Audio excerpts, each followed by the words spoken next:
Well, we're going through the single largest infrastructure build-out in human history. Artificial intelligence is going to become fundamental infrastructure all over the world, and surely here in the United States. It is just an incredible joy to partner with the great American company Corning and just an incredible CEO, Wendell. Wendell Weeks, as you know, has really, he grew up in Corning, and now he's taking it to the next generation. The partnership is really about inventing a next generation data center where the amount of interconnects, the number of GPUs, the amount of interconnects, the speed of the interconnects, and the scale of the computing is just utterly gigantic. And this is such an extraordinary opportunity because we can use these market dynamics to reinvest, revitalize American manufacturing, the first time in several generations. We can also use this market dynamic, this incredible investment that's coming in from the market to revitalize, to upgrade our energy grid, to bring in sustainable energy. And so simultaneously, we're building a new infrastructure, we're revitalizing American technology and American manufacturing, and we get the opportunity also to revitalize the energy grid. And so all of that is simultaneously happening.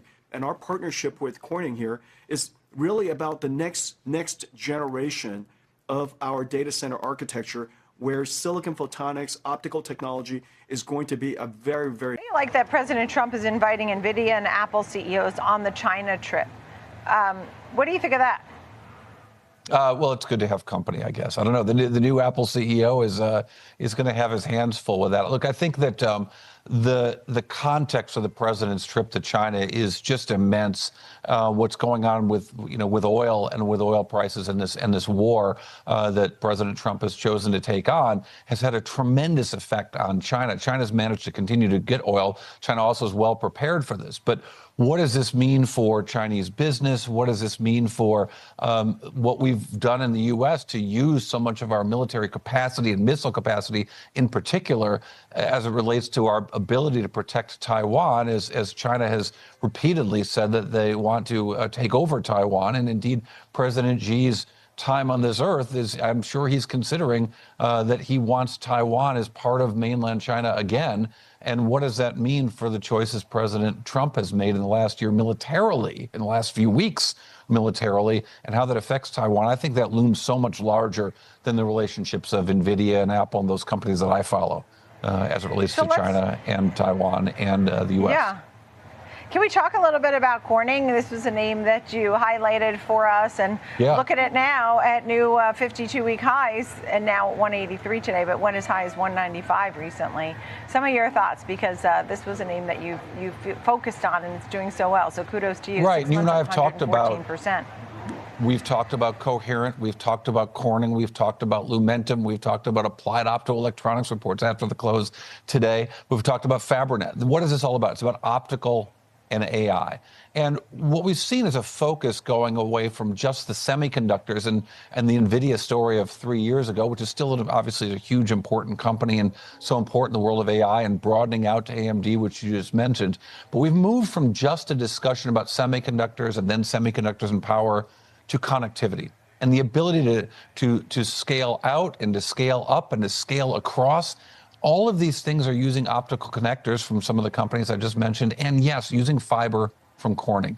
And the stories out of Corning, I think that there's maybe a little bit too much focus on the quarter by quarter and the momentary guidance about revenues or whether they beat or missed on earnings and how much. And really the big picture here is we see double-digit growth from this giant company that is really in the catbird seat in the same way that NVIDIA was with GPUs.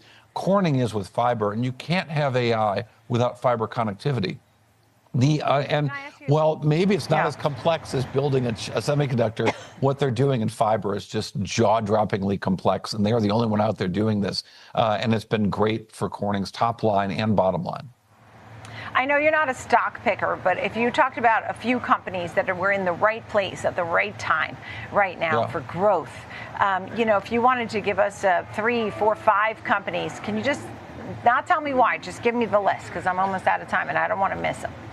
Well, I'm still focused on these optical companies because the businesses are doing well. When the businesses do well, the stocks do well. So when you look at what's happening at stocks, that I own, full disclosure, companies like Coherent, companies like Fabrinet, a ticker FN, and yes, Corning GLW, they're seeing orders rush in the door, and they're making great products that are necessary for the next phase of the AI build out. These are things I like to keep an eye on because the companies are doing quite well.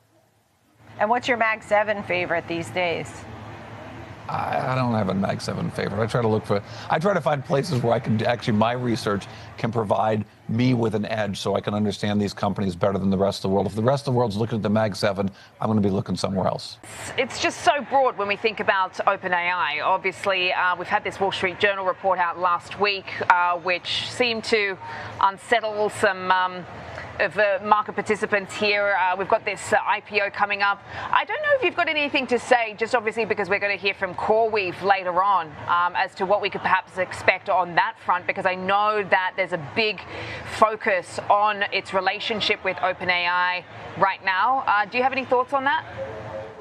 Oh, many thoughts. OpenAI is the company that invented the category. In December 2022, they introduced ChatGPT. That's the first time the public broadly got to see the power of AI. And they had the lead for a very long time. It's easy to forget now, but even as late as 9 months ago, we all considered OpenAI to be the big leader in AI, in frontier models, in chat, even at the business level.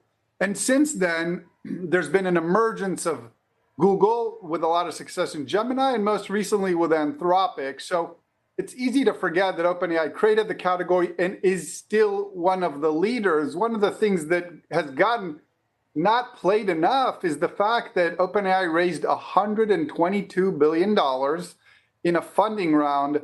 That is not only the largest funding round, public or private, ever, but it's the biggest round by a factor of 4. So OpenAI has a lot of resources, has a very successful lab, the most successful consumer product, and a good enterprise product that's competitive with Anthropic, even though Anthropic's in the lead. In terms of its commitments to companies like CoreWeave, OpenAI needs a lot of compute to be successful, and it's asking for this compute first and foremost from Oracle and Microsoft, $300 billion of commitments and $250 billion of commitments respectively, but also from a variety of other companies like Amazon, like CoreWeave, that it represents a pretty big part of CoreWeave's backlog. So as we hear from CoreWeave today, we'll get some updates on the capacity for OpenAI, but OpenAI's purview is much, much broader than CoreWeave. Okay, so it's diversified as to where it's getting that compute from, understood. What did you make of that journal report about failing to meet its targets? I mean, yeah, okay, we saw stocks selling off that particular day, but I don't think the fears in this market really lasted that long. Because it was mostly backward looking. It was a set of, the reporting was about a set of conversations that have happened over the last 6 months or so. So again, back to the narrative, 9 months ago, OpenAI was in the lead and had a certain expectation for what a trajectory is going to be. Then Gemini had a lot of success with consumer and Anthropic with enterprise. So OpenAI's trajectory changed. Having said that, OpenAI's trajectory went from being a $12 billion annualized run rate 6 months ago to $24 billion annualized run rate right now. So by no stretch of the imagination are they not doing well. At the time, they may have expected to get to the stars, but it does look like they're at the very least gotten to the moon with an intent to keep going from there. Is there any concern about its market share, or at least the Anthropics, the Claudes, and some of the others coming and eating its lunch? Yeah, it is very competitive. Really, right now, the three of those companies are the ones leading the way. Gemini, Anthropic, and OpenAI have the most successful frontier models.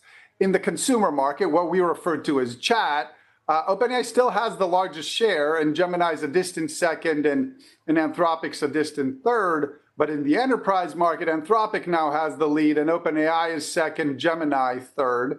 But it's very competitive, and that's not all the competition. Meta intends to compete, especially on the consumer side.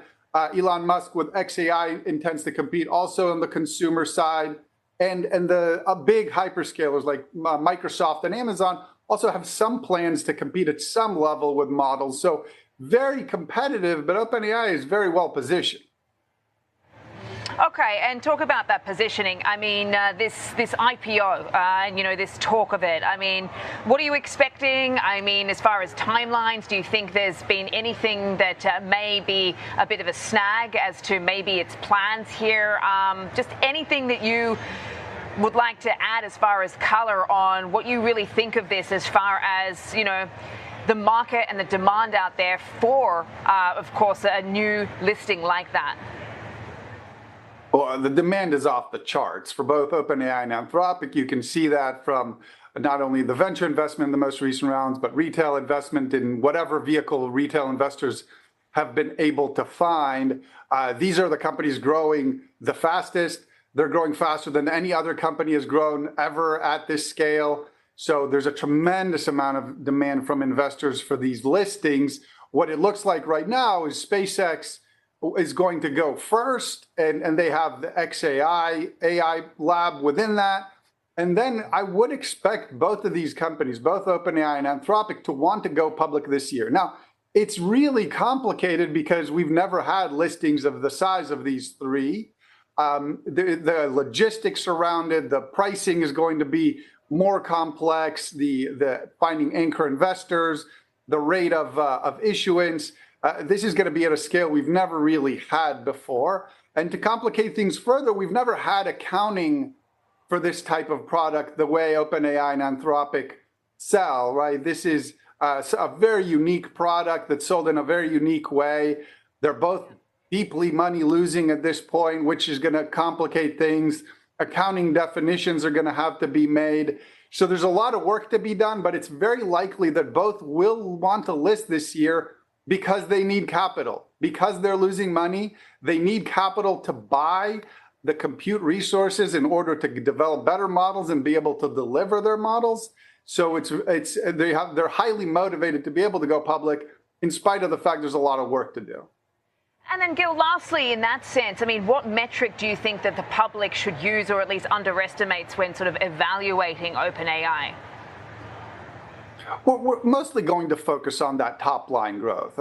What's their share in consumer, how big that business is, what's their share in enterprise, or how big that business is, how fast are those businesses growing. And then we're going to have to find some level of a gross margin metric that is apples to apples between them and Anthropic, which is to say, when they charge us for inference, how much are they getting back? It's very widely reported that they are profitable, but there's a big difference between being 30% gross margins and 70% gross margins. We've heard claims throughout that entire range. That depends on definitions, but that's the benefit of going public, is that they're going to have to find a GAAP reporting measure that's consistent and clear, so we get a sense for how profitable they are at delivering their product. You say, I think this is interesting, that if history is a guide for us, these moments don't end quietly. Some could argue that strong recent earnings are supporting another leg up. It's been a strong, obviously a strong season,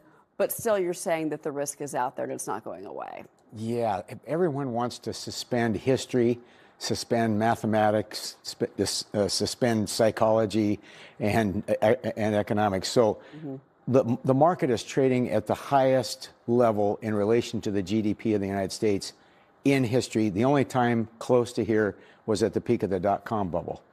Throw in the fact that the semiconductor stocks have done, only time in history that they've done this well is the last 9 days matched up with the last 9 days of the top of the dot-com bubble. Okay. So the problem with all of this is, people do well on stocks in anticipation of discounting future returns. And with cyclical stocks, you want to buy them when their earnings are lousy, and you want to sell them when their earnings are